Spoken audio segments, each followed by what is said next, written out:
You work in the NHS? Yeah. All of a sudden, it was like boom. The hospitals were full. Would you say that the NHS is on its knees? On one hand, people were on their doorsteps clapping everyone, Yeah. and then it felt like in the next breath they were attacking us. Where has COVID gone? Like a flu, like it's one of those illnesses that we just have. Why should you be forced to take a vaccination if you if it doesn't affect you, or if it hasn't affected you? We were told we've got to vaccinate this much of the population, we've got to do it within this amount of time, and you've got to do it. It's not a cure, right? It doesn't cure you. No. And it doesn't stop you. It doesn't stop you from transmitting it. It doesn't stop you from getting it. So I don't need to be putting something in my body that could that is going to fight something that doesn't affect me.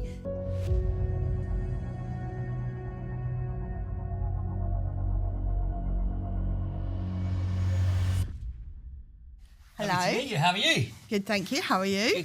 Good. I'm always good. I can't complain. Life is challenging, positive, with positive challenges, which keep us going, right? Yeah. So, Sarah, you are you work in the NHS? Yes. As head of operations, is that correct? Yeah. Go on, tell me what you do and what your role is and what it entails. So I am, the head of operations for a division within the NHS.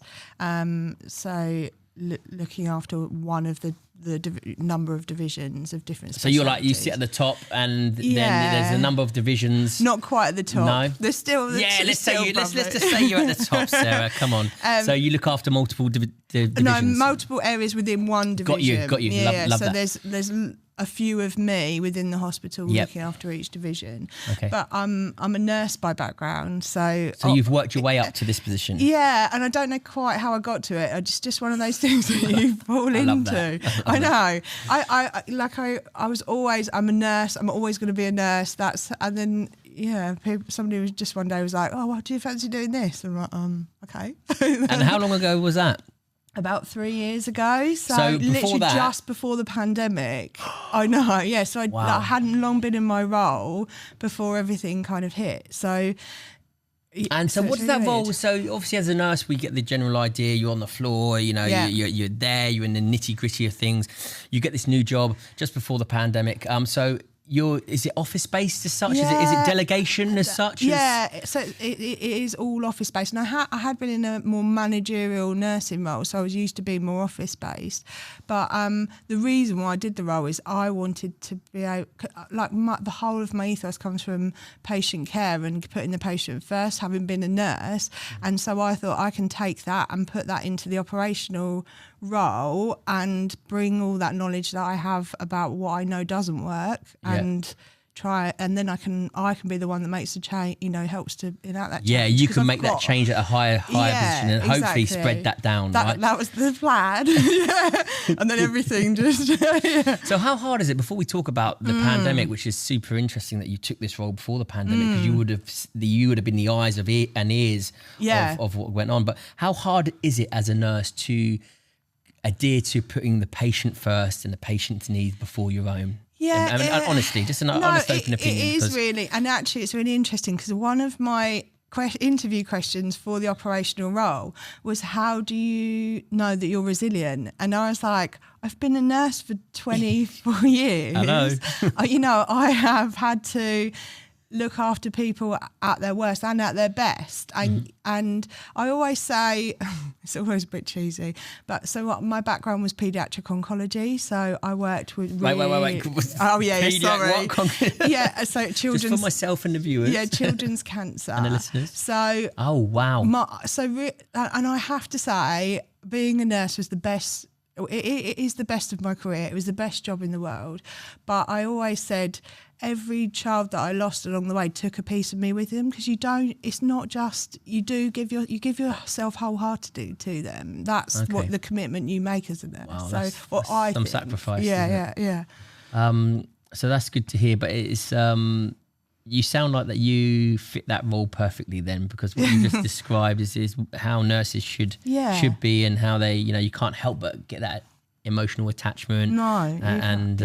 Really attaching yourself, especially if they're showing love and affection back. It's hard to separate yourself, going, right, this is work, no, here's your medication, blah blah blah, and walk away, then to to really feel and connect with that individual. Yeah, and I think that's probably the hardest bit of coming into an operational role is you don't get that interface anymore, and you don't get that, because that's where you get a lot of your satisfaction from your role, is seeing the difference. Face to face, that energy. Yeah, because you're up on that, next level, you don't get that anymore. You're just, so do you feel a bit detached from it then? A bit. So I just try it up, but you jump on the floor every now and then. Yeah, you do. Every chance I get, I'm like, I'll come and help. I'll do that. And even like in the pandemic, I was like, I can do some vaccinations. Just because it was like, I can see patients. Yeah. And I have to be on call for the whole hospital. So, if I'm moving patients, having to move patients, I'm like, I can come and do that. I'll come and speak to, chat to some people for a while, because that's the great bit about the job. And what's interesting about you, Sarah, and why I've got you here is during the pandemic, nurses can be caught up, and sometimes you need to step out of any situation to really see it and to really, get a good awareness of what's going on. Yeah. And I suppose you had the freedom or the privilege to really step up and really look at the pandemic, COVID, how everything worked from a higher point of view, from a hierarchical point of view, so you can put your eyes and ears on it and really move it about, rather being on the ground and being fired here, there, and everywhere, where you don't know your ass from your elbow. So what happened when the pandemic hit? How much of a change and how adaptable did you have to be at the top there? Yeah, so literally, and I've thought about this a lot, because obviously it just feels like a lifetime ago, but at the beginning it was really weird, because it was like we all knew something was coming, but we didn't know what it was. No one really knew what the impact was, and at the beginning it was almost quite slow, and it was like we were all preparing, but we didn't quite know what for, because we didn't really know what the impact was going to be. And that was a really odd time, because there was lots of rumbles about what's going to happen, and trying to plan for the worst, kind of really we did, and hope for the best. I guess it's that whole but in that first stage, when things started to kind of really heat up, like literally it was, changes were made like 2 or 3 times a day. So you get like a bullet, and we had tactical meetings every day, sometimes twice a day, because literally you were told, right, this is the way we're going to do something, and then literally 2 hours later you get another email going, actually it's not, this is the way we're going to do it. And where was that information coming from? And the change as well, just a quick one, where was that information coming from? And the change that happened, was it a physical, you saw it physically changing, or you were told that it had to change? More guidance, and we enacted the physical change. Okay, but could you see the physical change? All of a sudden, could you see an influx of people,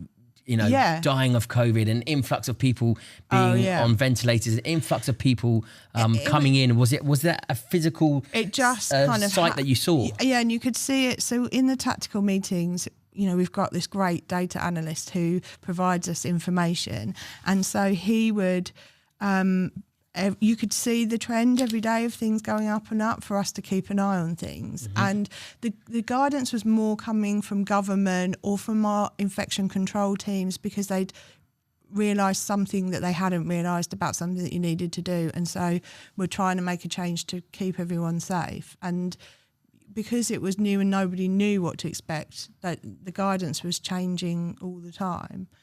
I think the big thing for me in that initial phase was, and it did happen, so the amount of people who went out of their comfort zone. So there were so many, we had children's nurses looking after adults. We had normal nurses that might have only been working on a ward, going and working in intensive care, and seeing and doing things that they hadn't done before, and people were putting themselves forward for that.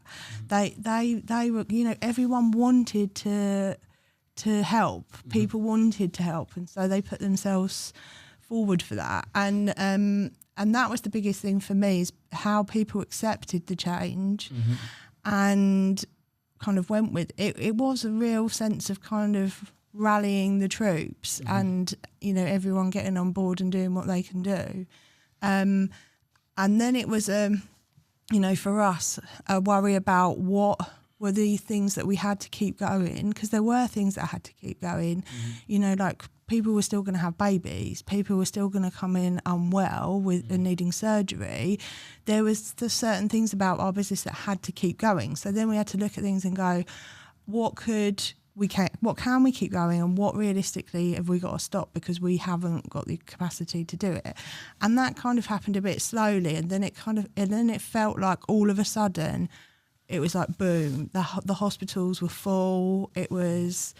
But do you think that was more because people were now doing the tests, making themselves aware of stuff, so just as the information trickled in, so take these tests, take this, come in and do this. And what I found really fascinating about the lockdown and about, coming up with a decision, not to allow people in with their fathers in to see their child being born, parents or loved ones being beside their loved ones when they were passing away.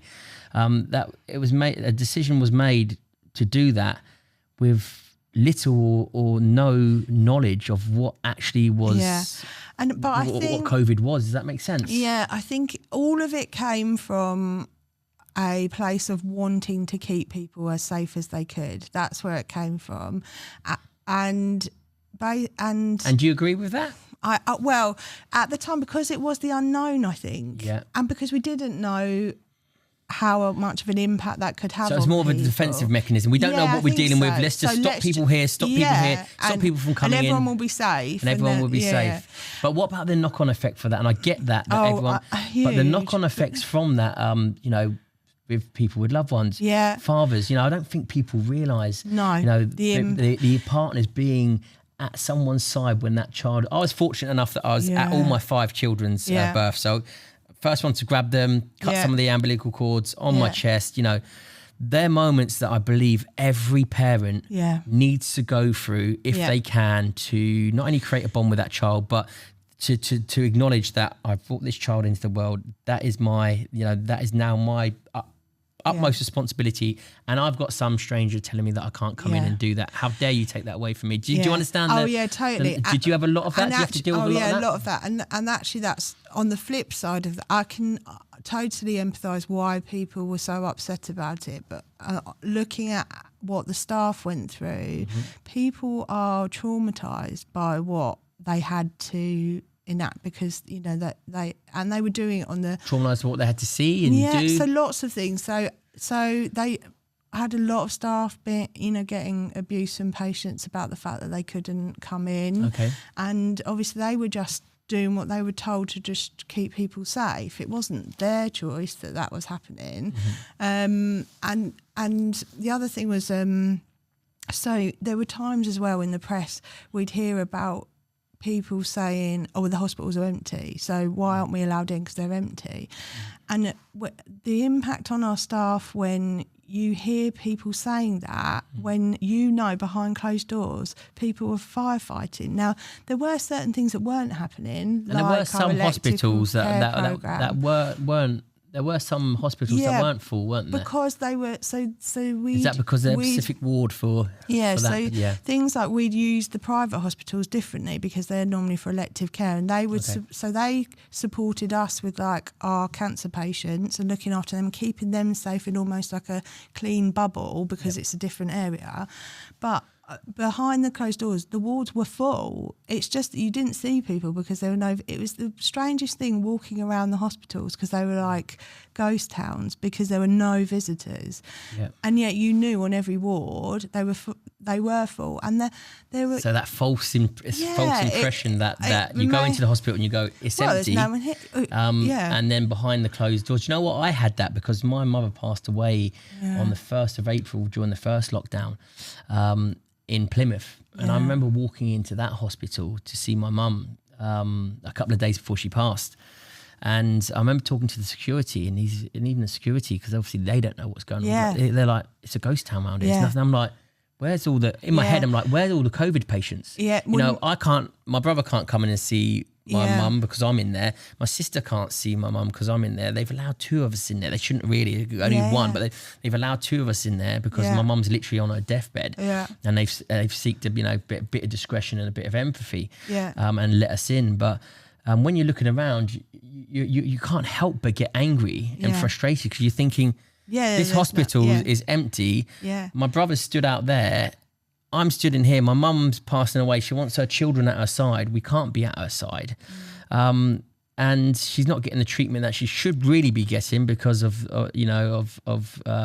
because of the situation. And again, the nurses are here, there, and everywhere, and it's not down to so the general public, their vision of what they're seeing, and then the effect of what it's having on some people and not others. Yeah. Again, is it's causing a sort of divide between the NHS and the people it was weird because on one hand, people were on their doorsteps clapping everyone, and then it felt like in the next breath they were attacking us for and when you sign up to almost like an oath when you become a nurse particularly, or a doctor, that you will do the greatest good for the greatest number of people. That is what you're, and that's the ethos, is it? It is that kind of it's like no harm. You're not going to cause any harm to someone, and you're not going to, but it is about that kind of for the greater good, really, and that was the whole reason behind doing it. But I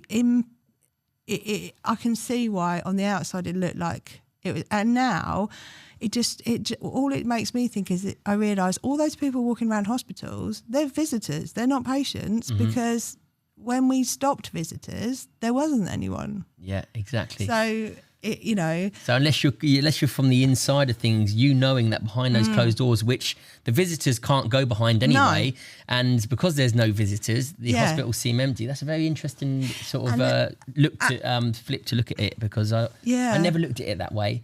And now that you've said that, it sort of makes sense. And at the peak, we were like doubling, tripling our intensive care units because there were so many people on there.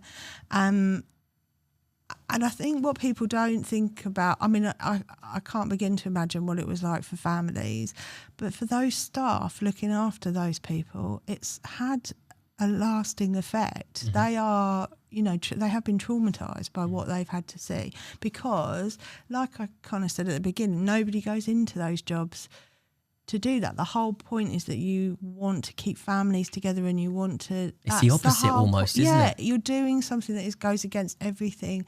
And some of those people... all I can say is the staff treated all of those people like they were their own relative. They held people's hands. They, we used iPads where we could to try and keep contact together, but the impact that it had on people, on the staff, because they were going against all of their everything that they believe in. It's almost like a 180, wasn't it? It's like they're there for the people, to bring people together. Yeah, of course. Yeah, you can have 4 or 5 people. Go. Yeah. Oh, it's closing time, but go on then. All of that. Always discretion to... No, and obviously the blame goes on the person that's telling them no, right? Exactly. Because it's like, I'm saying, no, you can't go in there. It's like, well, come on, the hospital's empty. Yeah. No, you can't. Well, where are all your COVID patients? Yeah. Sir, trust the hospital's empty. It's one of those. So again, I can see that point of view where they've done a 180 and going against all of their instincts of what they've been taught, how they are to be a nurse in the first place. You have to be a certain kind of caring, sort of empathetic, nurturing type of person anyway, male or female. So you're going against all. How did that affect the nurses psychologically, and has it had? Can you see the damaging effect from lockdown? Definitely. Yeah.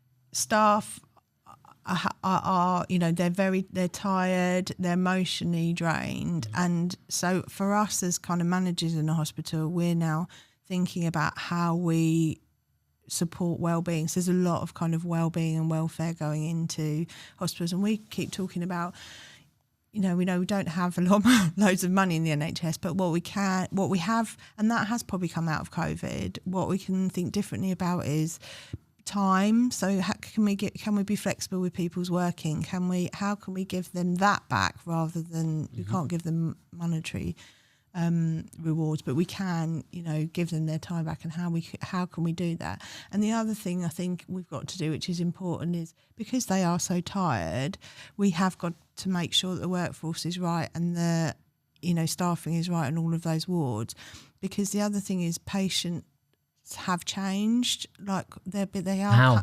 Well, so I think because people didn't see their GP for a long time, perhaps, or they didn't come and get that operation because they couldn't, they're coming in deconditioned, and especially the elderly and the frail, they're a lot harder to get back up to normal, the levels of fitness you'd want them to be to get them home. So it's harder work for people because they're sicker than they would have normally been. So for us, that's thinking about, have we got the right numbers of workforce in areas, and how can we make sure that's right, because it has changed. Welcome to my Mind Over Muscle Festival, hosted by myself, Ant Middleton. You're in trouble. Now, once you go through these gates, there's no going back. Let's do this.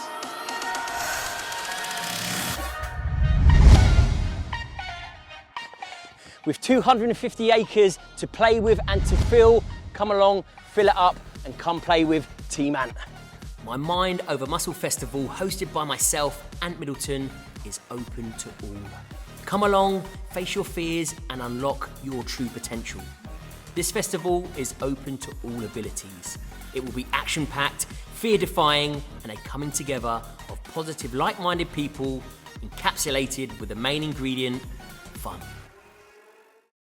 Do you think how COVID and the lockdown has been dealt, do you think it's had now, talking about now, do you think it's had more of a detrimental impact on staff, on the general public now than a positive impact? So I think, I think it's a bit of both. So I think what we have all realised is how resilient we are, and how much, and when we come together, we can do something great. So there has been some real positives out of COVID in recognising people's well-being, and we made really fast-paced change during COVID. So why can't we do that all the time and make like positive changes for patient care, for how we treat what staff? you learned over 2 years was way more than you learned over the past 20 years pre-COVID, right? I know that the acceleration, the adaptation, and the way that you got through it is such a learning curve that bloody hell, that you almost not needed, the NHS needed a kick up the arse, because they didn't, but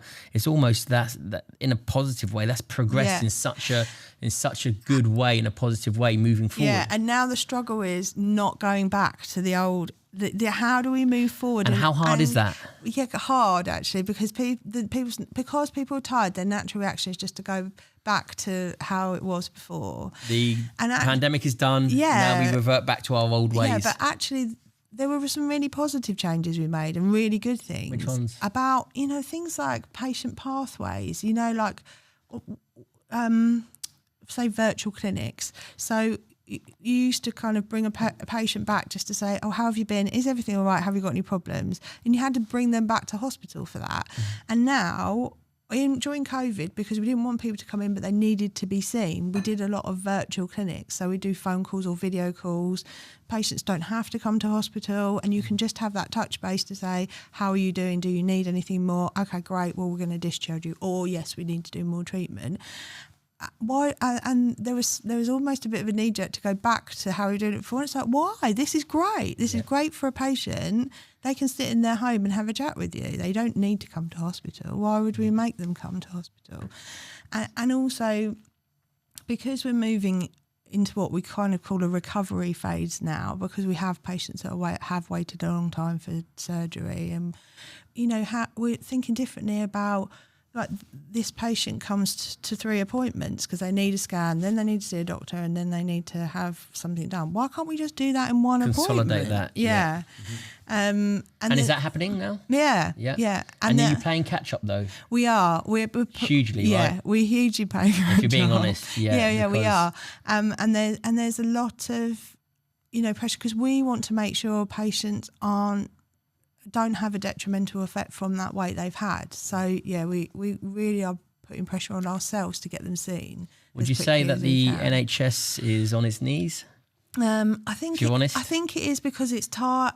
We're tired, and that's why we need to get. I think we're so lucky to have the NHS. When I think about people in America who have to pay you can't even have a baby without having to pay for it. And how do you?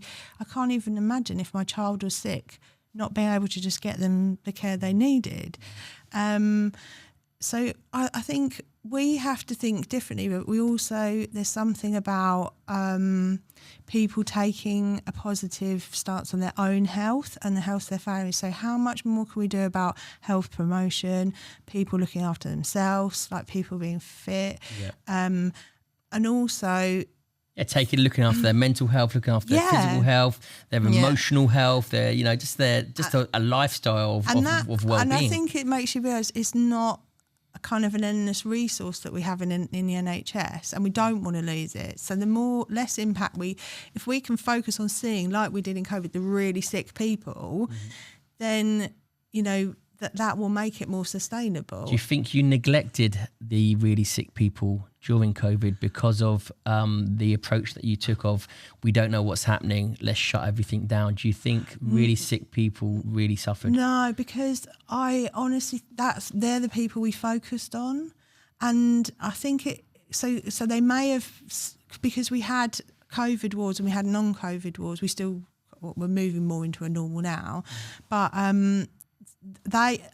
that was the difference, I think. So the A&Es weren't as busy, the ambulance service wasn't as busy, because the only people using it were really sick people. Now, I think we all worry that there were a group of kind of sick people that were scared to come, so didn't come. That worries us. But definitely I can say the sick people got treated. And it makes you realise maybe there's alternative options for people rather than coming to A&E, because it was unbelievable, the difference of the amount of people in the A&E.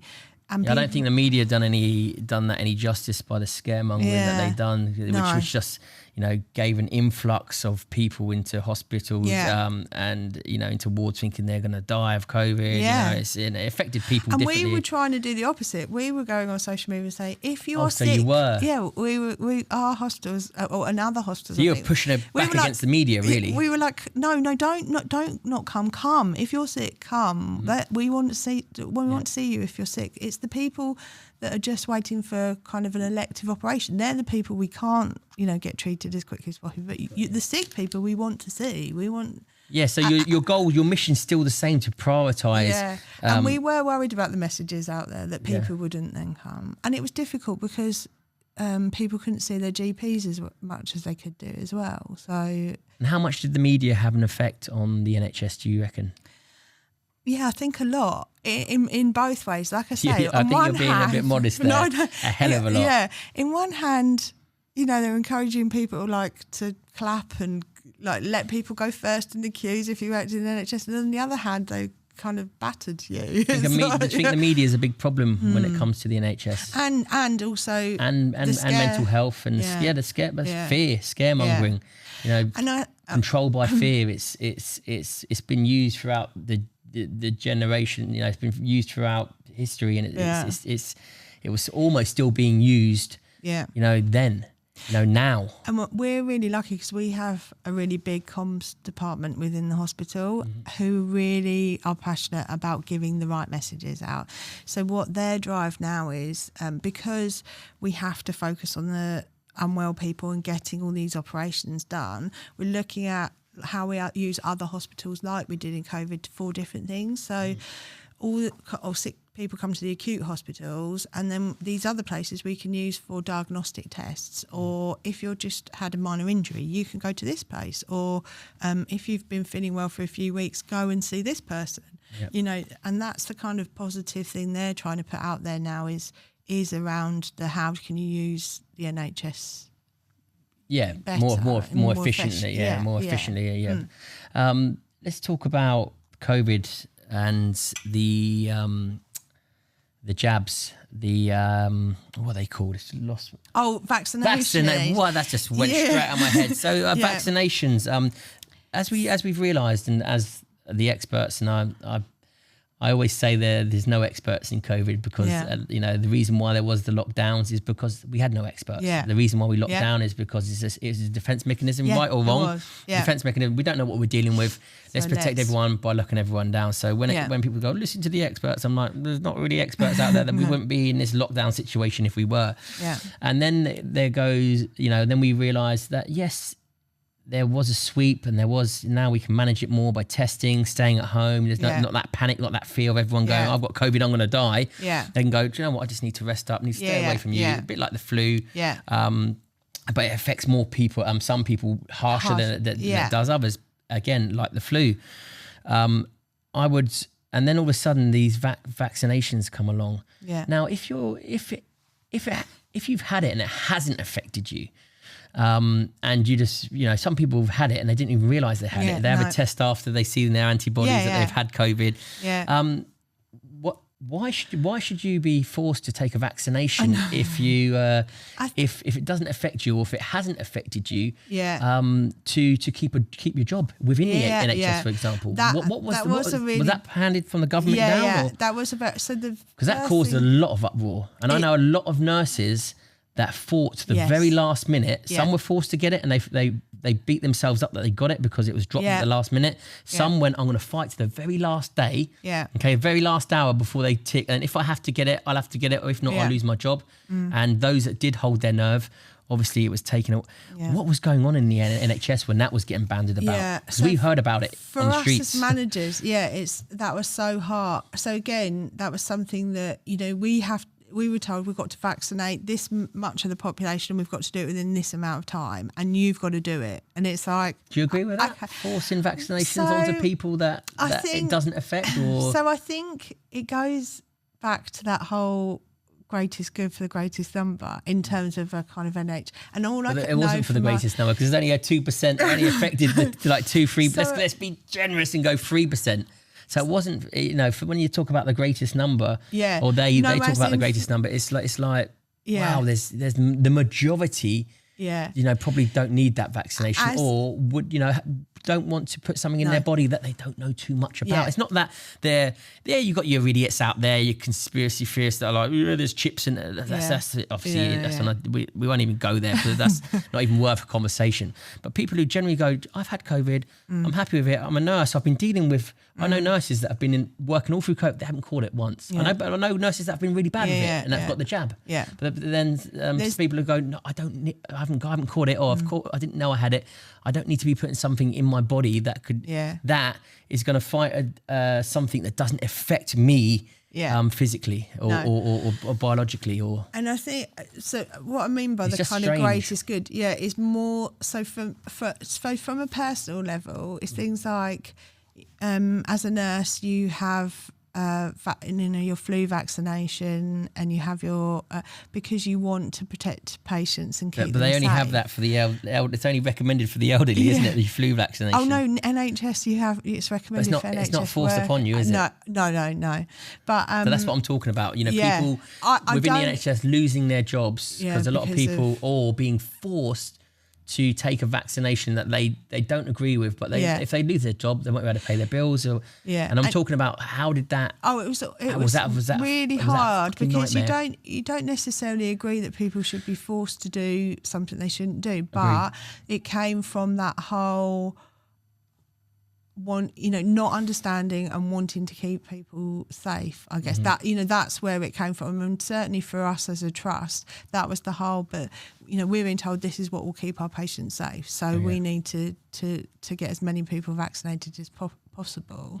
And it was really hard conversations with people who didn't want to have it. And the positive thing that we saw from vaccinations from the ground was there are a group of people that it is really good for. So the only thing I can say is the people that were from after vaccinations, the people that were dying were the people that were unvaccinated, and that's something we can statistically see in hospital, that it had an impact on those vulnerable, frail people, that they were really sick, but they didn't. They weren't. But surely that's a personal choice that should be to the individual. It's a case. Listen, if you want to catch the flu, don't get the jab. So I'll deal with that. I'm happy with that. If you want to catch COVID, then don't get the jab. So what I found really fascinating is that sort of dictatorship of you will put this in your body.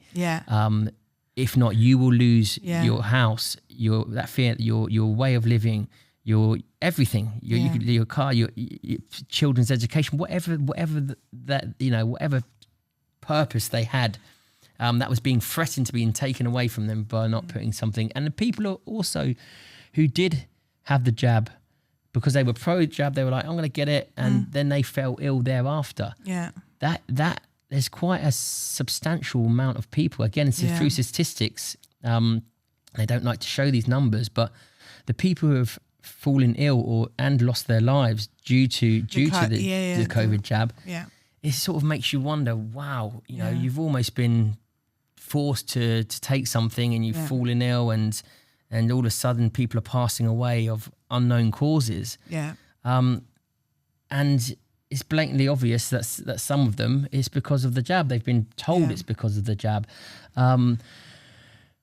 Where are we at with the vaccine right now? Because it's not a cure, right? It doesn't cure you. No. And it doesn't stop you. It doesn't stop you from transmitting it. It doesn't stop you from getting it. So I think this is where, and again, just talking to the viewers, talking to someone like myself who I'm very black and white, yes, no, positive, negative, you know, where does it, how do you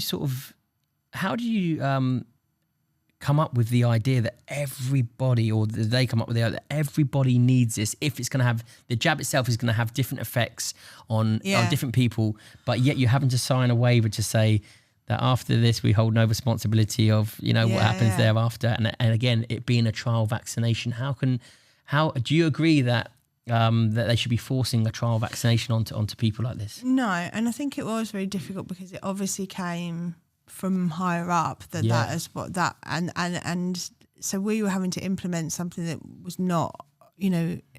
And I know a lot of nurses who had trouble with actually giving the vaccinations. They were like, they didn't agree with it, but yet they were being told from above that they had to give it. Yeah. And I spoke to about 3 nurses who had real trouble. I think one of them refused to give the jabs, but they had real trouble in administering the vaccination because they didn't believe in it, but they were forced to force it upon other people. Does that make sense? So we didn't ever force. So the vaccinations was more of a kind of voluntary people going to do it. We didn't. No, I'm not on about you forcing. No, I'm on about the whole fear factor of if you don't get it done, you will lose your job. Yeah, that's almost forcing you into a corner. You know, because with some people. And now it has moved into so you know, you literally get an email to say that you're eligible and you can have one if you want one. So it has moved into more of a choice that you don't have to. Yeah, no, and rightly so. And I think that's eased a lot of stress off of working environment, off of getting the best out of people, off of the organisation. And I honestly think it was just a... Do you think it was just the press just rallying? No, I think it was just a knee-jerk reaction to wanting to keep what, you know, what are we going to do? This is the answer, and this is what everyone's got to do. And then they realised that it wasn't the answer, and now they've relaxed everything. I know these are really uncomfortable conversations to have, and you know, that's the whole idea of the podcast is to make people understand. Because I get your point of view. My point of view was like, the hospitals are empty, and you just came up with a brilliant. No, you weren't behind. I wasn't. Do you know what? I can find a common ground there. I get that. I can understand that. I can go back and process it and go, do you know what? I was wrong there, or maybe my point of view is shifted there. But also, hopefully, there's a common ground where, you know, maybe, you know, that vaccination is a trial, and they're still trialling now because you need a third booster. They're recommending you get a third booster, a fourth booster. I'm travelling abroad soon. They went, have you had a fourth booster? And I'm like, I didn't even know that existed. A fourth booster. I'm like, no, I've had enough. And I'm not anti vaccine. You know, I've been in the military. I've been vaccinated to the hilt. You name it. Japanese, you know, I've had the lot. So when I say, you know, when I was saying that people really should have the freedom of choice to put something into their body, it was just from a respect and from a freedom of choice sort of area. You know, I came from that point of view, going, actually, you know, I haven't had it. I've never had COVID, and during COVID, I was traveling. You know, I was traveling a hell of a lot. I was still filming. There's, you know, there were still visas that we could get that gave us special, you know, sort of sort of what's the word I'm looking for? Dispensation. That's the one. So what was that, Josh? Dispensation. There you go. Thank you, Josh. To work. So I travelled all over, and it hasn't affected me. And it's one of those that I look at it, and two of my children had it. Didn't even know they had it, only through the tests. Yeah. So again, that whole scaremongering of take the test. Oh my God, I got COVID. Overwhelming the hospitals. And now we've moved into like no one's So do you think that it's had a more negative impact, not on the services and the progression of, but on the people and on the people behind in society that have I think really been traumatized by not seeing their families, not being to the funerals, not being at weddings, not being there for their children, not seeing their grandmothers or grandfathers for the last time before they passed away behind closed doors, behind a glass window. And now the psychological effects that it's had on the trust for the government, on the trust for the NHS, on the trust to nurses. Nurses, you go to a nurse and but now it feels like they're trying to not force stuff onto you, but they've been given that sort of view now that nurses are there to get vaccinated. Do you think it's had a negative? I don't think people are like that. I think definitely, like I said, you can't argue what you saw, the benefits from a kind of vulnerable person and the impact. Not even vulnerable people. We had young people in their 20s and 30s that died. And all we know is they weren't vaccinated. Mm-hmm. So, but there's people that have died that have been vaccinated as well. So. I know. So I don't think there's any right or wrong. I am glad we've moved more into a choice, because it should be a choice. With any immunisation that you get is a choice. It's a choice, yeah. And people can take that choice. And I think at the time, because the hospitals were, although people didn't think that, although they were so full, there was a lot of thought, I think, particularly from brothers, we can't have any more patients in the hospital. So how will this prevent people coming into hospital? They built a makeshift hospital in London. I think they bought a few of those. Yeah, they. I don't think, did they ever get used? No, I don't. I think they might have been used a little bit in London, but not very much. No. So it was all hyped up. The storm was all. But I think we were going into this unknown entity. We didn't know actually the impact. Yeah, all you can do from that point is take the advice, take the guidance. But then what was happening on the ground? I think that the wedge or the disjointedness was you was getting this information at the top of what we should be doing and how it should be run. Down here, it wasn't correlating with what the advice was, because people were living their lives and not really seeing the real COVID and what was happening, how it was affecting their lives. Yeah. And it wasn't really, and which it wasn't, because but because we didn't know the impact. We didn't know. I know nurses and paramedics and who actually stayed away from their families for months. Yeah, that's amazing. Like a couple of months. That's amazing. Because they wanted to work on the wards, they stayed away from their families, and their families lived there, and they just saw them through windows, because they didn't know what they could potentially be bringing home to their children. Mm-hmm. So they wanted to keep them safe, because we just didn't know what was going to happen. You were coming home from work and just stripping on your doorstep to go in, because you didn't know, and that's what people were doing, like getting changed at work, or if, like me, I wasn't in a uniform, you would be so worried about what you were bringing home. And still, I don't wear jewellery at the moment much on my hands and stuff, because I didn't know how that, it's just really... I know, I get you. It's made you, think a lot more about this. Yes, it was, and I think, obviously, it does take turn to learn how things are going to, with any illness, you don't know what it's going to be. And I do think in those first stages and with vaccinations, it was just a kind of, oh my God, we've got to do something. Let's do this. I think it was a panic panic stations of a storm that nobody knew anything about. Yeah. And the severe measures were too drastic to what we're dealing with now. The comeback that we have to sort of build back. I think it's cracked the foundations big time. And we've had to think really differently. So we had like green areas and red areas, so COVID and non-COVID, and obviously people coming in from surgery, we want to keep as what we call green as possible so that they're safe from COVID.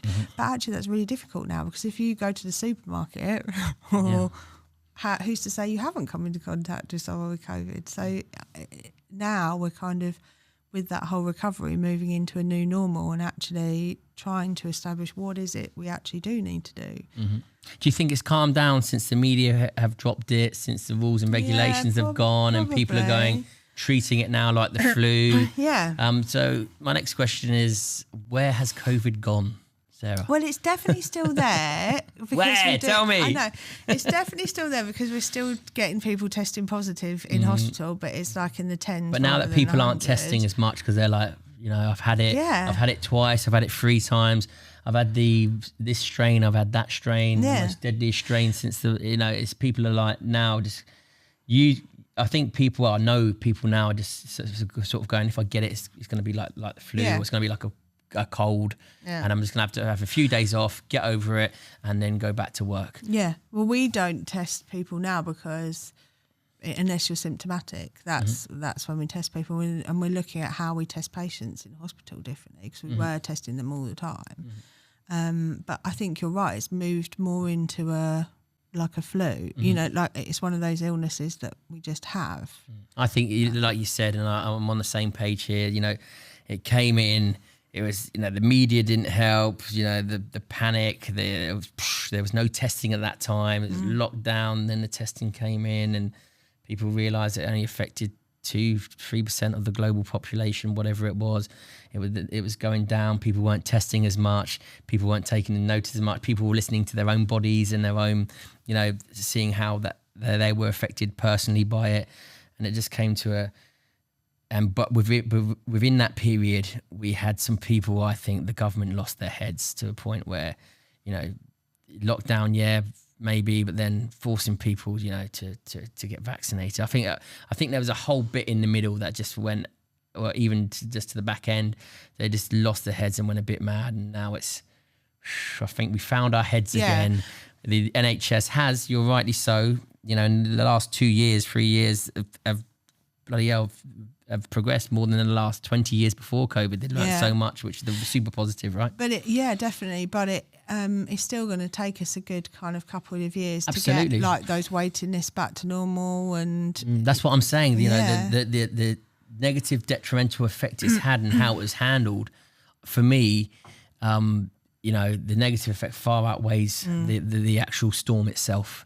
I think that it was dealt with, and it could have been dealt with so more efficiently, and they're not from you guys, from the experts, from the powers to be, and again, there sort of being no expert, it sort of led to and again, nurses, and I feel sorry for nurses who've been forced to do stuff they don't want to do because they've been told to do it as well, and again, psychologically, you guys had both sides of the coins were bad for you. And you're doing it for the right reason, because you feel like you're doing it to keep people safe. That's why you do it. That's why you do the job, because you want. No, it's amazing what you do. And listen, I'm all for the NHS, and I'm all for pro-choice, and I'm not an anti-vaxxer. I've been vaccinated up to the hilt. I've been in the military, like I said. When I was 18, 17 years old, God knows what they were sticking in me, but they're like, you need this one. You sort of trust the government. I think that trust, because of this, has sort of gone, and that's why people are now more weary of I don't trust what the government are doing or what they're saying, and they've we've made progress, but we've made a complete mess of it. Hence why, Boris Johnson isn't in power anymore. Talk about the parties at 10 down. We can go into it all we want, but we're not here for that. So I think there's that lack of trust and respect that needs to be re-established, both within the government and within the NHS. Not only by the workers, but the people as well. So I think, again, like you said, that's going to take a few years, right? But you're in the right direction for doing it. But the majority of you, like yourself, Sarah, lovely people. You know, you're there for the right cause. Yes, of course you're going to get bad apples and you know, you're going to get things wrong. We're human. You know, in every organisation there's the bad apples, and you know, and within every organisation we get things wrong because we're human. But you know, I just feel sorry for you guys because of the amount of I believe, you know, negative sort of devastation this has had. You guys have got to pick up the pieces. I really, really feel for you for that. But they've got people like you serving, Sarah. I'm sure that they'll be absolutely fine. And I think that's the thing as well, thinking about this, that it is the best job in the world. And what we don't want is people to be fearful of coming to be doctors and nurses. And, you know, we need people to keep coming because we've got to keep delivering this service. So, yeah. And a last question for you. People say, you know, the NHS is struggling now. And I say to them, from my experience in the military, we work closely with the emergency services. I think the NHS was struggling before COVID, right? You know, it was struggling big time before COVID. This just tipped it over the scale. Are you still over that scale, or do you think that you are just back to struggling big time? No, we are struggling. We're struggling with the amount of people that kind of come through the front door, plus that balance of wanting to treat people who've been waiting for their treatment. So it's a real struggle. And that's why I think, you know, people can take responsibility for looking after their own health, and it starts with you, right? And how you use the NHS. You know, like, I don't want to stop people from coming if they're sick, but there are other options out there for getting treatment before you go to an emergency department. It's like calling an ambulance. You know, you know, if you can drive, if you live 5 miles away from the hospital, it'll be quicker and easier. And you know, GPs are there and they're working again, although I think some people find it challenging to access that, but that, you know, that's all back again. So and they can, you know, refer you for diagnostics and things like that. Brilliant. So I think we all have a responsibility to use the NHS. Yeah, of course. Yeah, to the best. No, definitely. And like you say, it's you know, we want it to be around for a long time. Yeah, it's great because you know when your child is ill, when you have you know. When you've got a serious injury, where's the first place you go to? You go straight to the NHS, and guess who's looking after you? People like you. So, so it's great to have you on here. I think the NHS has got by the sounds of it, you know, you've got a long way to go, but I think you've always had a long way to go, but even more so now. You know, it's over to you guys, and I don't envy you. I don't envy you, but we've I got know to take those positives we've learned now, and keep doing them. Just because you know we did them it doesn't mean they weren't right. So we have to. There's some things that need to go back to normal, but some things. What you've learned, the positive things, implement them, bring the old structure forward as well, but mould it into a new adaptable world, right? Sarah, it's been a pleasure. Thank you. Keep doing what you're doing. You are unsung heroes. And, you know, when we clap for you during the pandemic, those claps should be still going now. Thank you. Thanks, Ant. Cheers.